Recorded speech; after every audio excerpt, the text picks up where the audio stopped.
حضرت آدم علیہ السلام سب سے پہلے انسان ہیں جن کو اللہ تعالیٰ نے دنیا میں بھیجا، اور سب سے پہلے نبی آپ ہی ہیں۔ آپ کی اولاد ساری دنیا میں پھیلی۔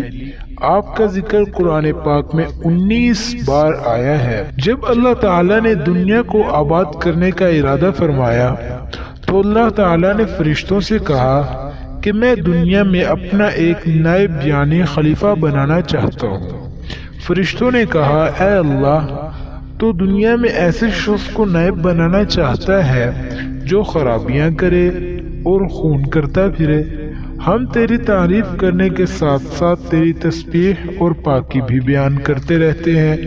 اللہ میاں نے فرمایا میں وہ باتیں جانتا ہوں جو تم نہیں جانتے۔ اللہ میاں نے حضرت آدم علیہ السلام کو سب چیزوں کے نام سکھا دیے، پھر ان کو فرشتوں کے سامنے کیا اور فرمایا اگر تم سچے ہو تو مجھے ان کے نام بتاؤ۔ انہوں نے کہا کہ یا رب تو پاک ہے، جتنا علم تو نے ہم کو بخشا ہے اس کے سوا ہم کو کچھ بھی معلوم نہیں۔ پھر اللہ میاں نے فرشتوں کو حکم دیا کہ حضرت آدم علیہ السلام کو سجدہ کرو، تو وہ سب سجدے میں گر پڑے مگر شیطان ابلیس نے سجدہ نہیں کیا۔ اس کا ذکر پہلے ویڈیو میں ہو چکا ہے۔ پھر اللہ میاں نے حضرت آدم علیہ السلام سے فرمایا تم اور تمہاری بیوی جنت میں رہو اور جہاں سے چاہو کھاؤ پیو، مگر ایک خاص درخت کے متعلق حضرت آدم علیہ السلام کو منع کر دیا کہ اس کے قریب بھی نہ جانا ورنہ تم بھی ظالموں میں سے ہو جاؤ گے۔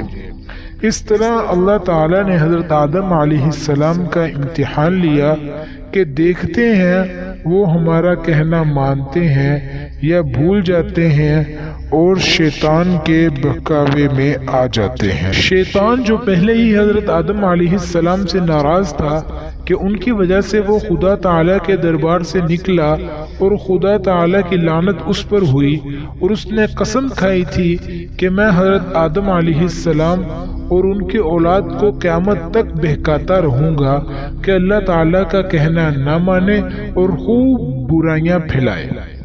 وہ حضرت آدم علیہ السلام اور ان کی بیوی حضرت حوا علیہ السلام کو برابر بہکاتا رہا کہ اس درخت کا پھل تم ضرور کھاؤ، اس کے کھانے سے تم فرشتے بن جاؤ گے اور جنت میں سے کبھی نہیں نکلو گے۔ آخر ایک دن حضرت آدم علیہ السلام اور ان کی بیوی حضرت حوا علیہ السلام بھولے سے شیطان کے بہکاوے میں آ گئے اور درخت کا پھل کھا لیا۔ پھر کھاتے ہی دونوں ننگے ہو گئے اور جنت کا لباس ان کے بدن سے غائب ہو گیا اور وہ جنت کے پتوں سے اپنے بدن کو چھپانے لگے۔ اللہ تعالیٰ نے حضرت آدم علیہ السلام سے کہا کہ ہم نے کہا تھا کہ اس درخت کے پاس بھی نہ جانا اور شیطان کے کہنے میں نہ آنا، وہ تمہارا دشمن ہے، تم اس کے کہنے میں آ گئے، اب تم اور حوا جنت سے چلے جاؤ اور دنیا میں جا کر رہو۔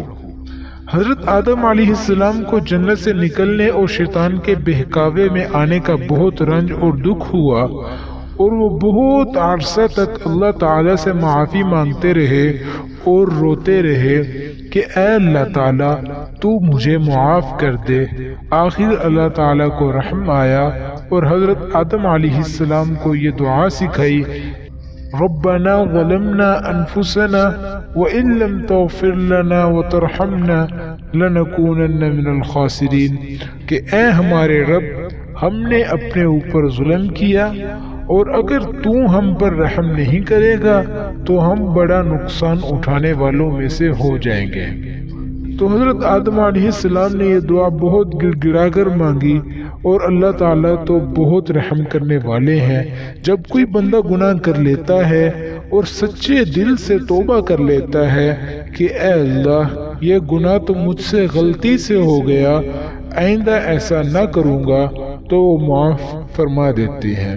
چنانچہ حضرت آدم علیہ السلام کو بھی اللہ میاں نے معاف کر دیا اور پھر کہا کہ تم اور تمہاری اولاد دنیا میں رہو، اور یہ بات یاد رکھو کہ جب میری طرف سے کوئی نبی میری ہدایت لے کر تمہارے پاس آئے تو تم اس کا کہنا ماننا، جو میرے بھیجے ہوئے نبیوں کا کہنا مانے گا اس کو پھر نہ کوئی خوف ہوگا اور نہ کوئی غم ہوگا، اور جو لوگ میرے نبیوں کی بات کو نہیں مانیں گے اور ہماری آیتوں کو جھٹلائیں گے وہ دوزخ میں جائیں گے اور ہمیشہ اسی میں رہیں گے۔ اس کے بعد حضرت آدم علیہ السلام اور حضرت حوا علیہ السلام دنیا میں رہنے سہنے لگے، خوب جی لگا کر اللہ تعالیٰ کی عبادت کرتے۔ ان کی بہت سی اولاد ہوئی اور دنیا میں سب جگہ آباد ہوتی رہی۔ حضرت آدم علیہ السلام اپنی اولاد کو بھی بات سمجھاتے رہے کہ تم کبھی بھی شیطان کے بہکاوے میں نہ آنا، وہ تمہارا دشمن ہے اور ہم کو بری باتیں کرنے کے لیے بہکاتا رہتا ہے۔ ہمیشہ اللہ کی عبادت کرنا، سچ بولنا، ظلم نہ کرنا، ایک دوسرے کے نیک کاموں میں مدد کرتے رہنا۔ آخر کار حضرت آدم علیہ السلام 900 سال اس دنیا میں زندہ رہ کر وفات پا گئے۔ اللہ تعالی ہمیں شیطان کے شر سے بچائے، آمین۔ جی تو دوستو، اگر ہماری ویڈیو آپ کو پسند آئی اور آپ کو اچھی لگی ہو تو اسے لائک، شیئر، سبسکرائب کریں۔ شکریہ۔